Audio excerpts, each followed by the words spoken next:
Hello and welcome to Grow TV. I'm Steve. And I'm Alicia. Steve, what's up with the balloons? Before I answer, let me ask you a question.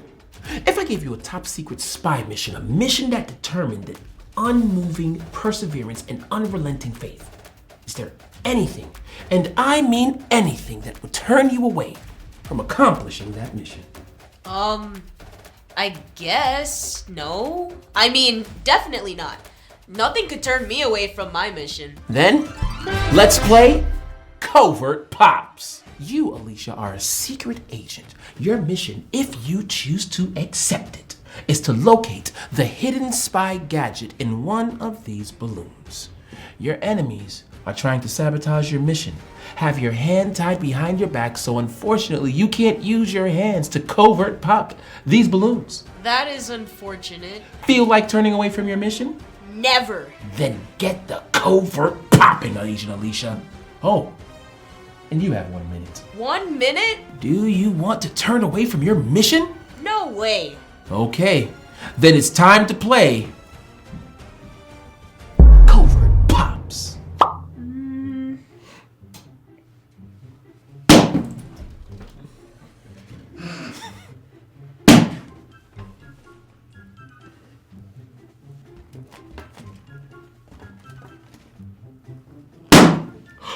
Mission accomplished. All that for a pen? Not just any pen. A top secret spy pen, that is. Looks like a regular pen. That's exactly what your enemies think. Spy games are wild. And messy, I guess. You want a towel, secret agent, Alicia?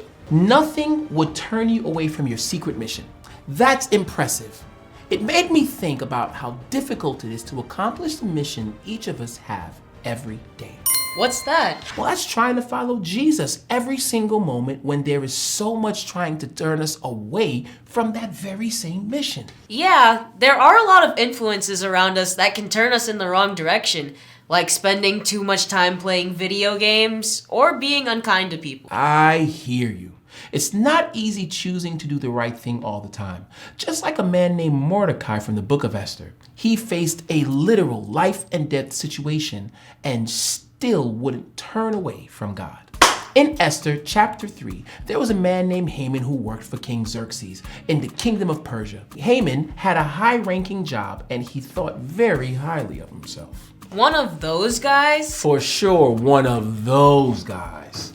The king even commanded that everyone bow down whenever Haman walked by. But not so fast. Not so fast! One man refused to bow down to Haman. Mordecai. Yup. He was Queen Esther's cousin, and he was deeply devoted to God. Mordecai believed only God deserved the honor Haman was demanding. Esther 3:2 says, "But Mordecai would not kneel down or pay him honor." When Haman heard that Mordecai wouldn't bow down, he was mad. Real mad.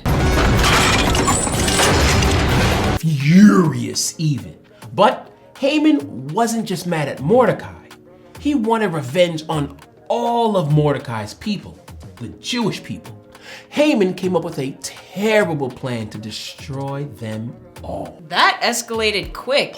Haman went to King Xerxes and said there was a group of people in the kingdom who didn't follow the king's laws and were a threat to the kingdom. Haman suggested they should all be destroyed.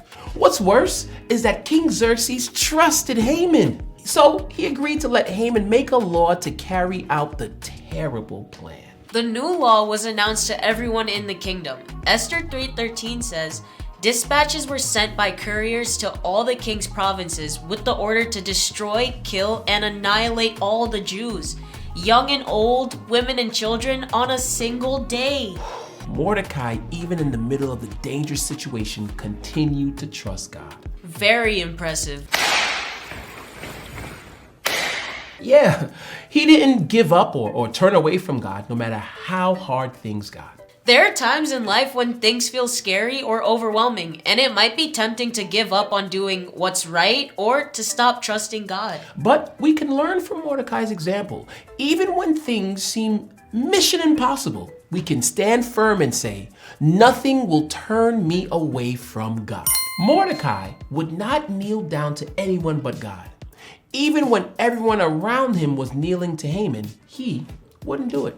Sometimes we have people around us that do stuff we know we shouldn't be doing. Sometimes it's like all the people around us, just like it was in the story, and that's what makes it super hard because we want to fit in.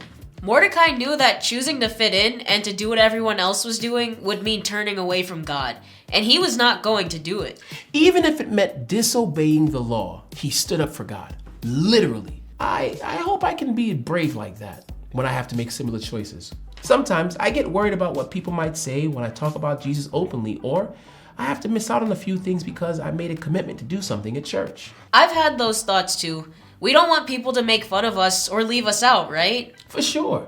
But it's encouraging to know that Mordecai struggled with this too, and God gave him the courage to make the right choices. I can pray to God for the same things too. So, when we face peer pressure or a situation where we need to stand up for God when it's not exactly popular to do so, we can always say with confidence, nothing will turn me away from God. It's been a blast watching Alicia play Covert Pops with you.